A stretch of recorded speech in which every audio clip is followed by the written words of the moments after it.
Hello September takers. So for today's video, we are going to discuss a general education. So question of the day muna tayo mga ka-warriors. Alright, this is the question. The father of modern Tagalog poetry is, again, the question is, the father of modern Tagalog poetry is A. Ildefonso Santos, B. Jose Garcia, C. Alejandro Abadilla, and letter D. Nick Joaquin. So, dito sa apat na choices, what is the correct answer? Sino ba yung father of the modern Tagalog poetry? Is it A. Kaya, B, C, and D? Anong technique ang gagamitin natin mga ka-warriors to pass the board examination? Elimination method. Okay pa, eliminate na muna natin ang maling sagot. Okay, so teachers, what is the correct answer? Okay, unang tanggalin natin teachers is si Alpha. Bakit mali si Alpha? Si Ildefonso Santos. Si Ildefonso Santos, known for what? Traditional Tagalog poetry and being a master of a sonnet or dalit na tinatawag natin. So, his style followed classical structured. Pinalo niyo po yung mga classical structured, not a modern pre-verse. Therefore, si Ildefonso Santos is not a considered for a modern Tagalog poetry. Okay? Mali po si Ildefonso Santos. Ano nga po si Ildefonso Santos? Kilala siya sa traditional Tagalog poetry and being master of the sonnet. Okay pa, mali si letter A. Next na tatanggalin natin teachers, no other than si Nick Joaquin. Kilala nyo ba si Nick Joaquin? Si Nick Joaquin ay isang national artist known for essay, short stories, and plays in English. So, his works po is focus on the Filipino culture and history. So, si Nick Joaquin, he is not associated with a modern Tagalog poetry. So, that's why si Nick Joaquin is wrong. Kasi nga, ano nga po ulit si Nick Joaquin? Kilala siya bilang isang national artist, kilala sa paggawa ng essay, paggawa ng mga short stories, and play in English. Maliwanag po ba? So, mali si Nick Joaquin. So, we have two choices. Is it Jose Garcia Villa or is it Alejandro Abadilla? Sino ba ang tamang sagot? Again, the question is, excuse me, who is the father of modern Tagalog poetry? Okay, the answer is letter C, Alejandro Abadilla. Si letter B is wrong, si Jose Garcia Villa. Kasi po, si Jose Garcia Villa,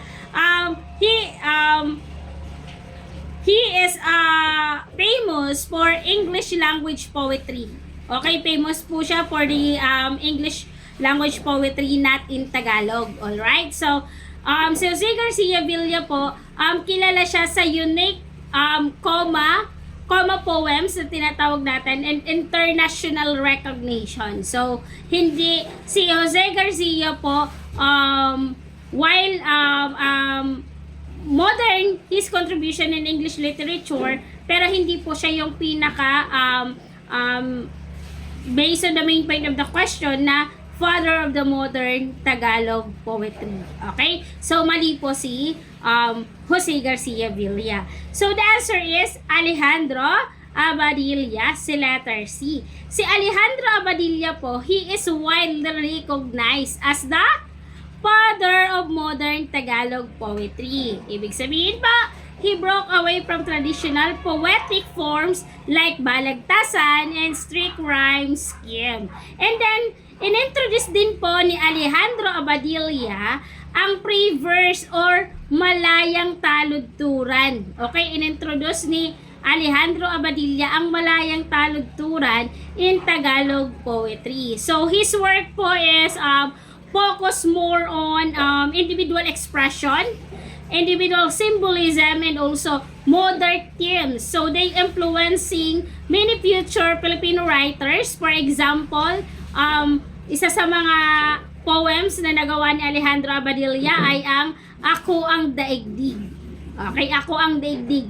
Ibig sabihin, it showed deep personal and philosophical expression which is hallmark of modern Poetry. So that's why si letter C ang tamang sagot. Again, si Alejandro Abadilla ang nagsimula ng modern style sa Tagalog poetry na walang sukat, walang tugma, pero malalim ang meaning. Okay? So the answer is letter C.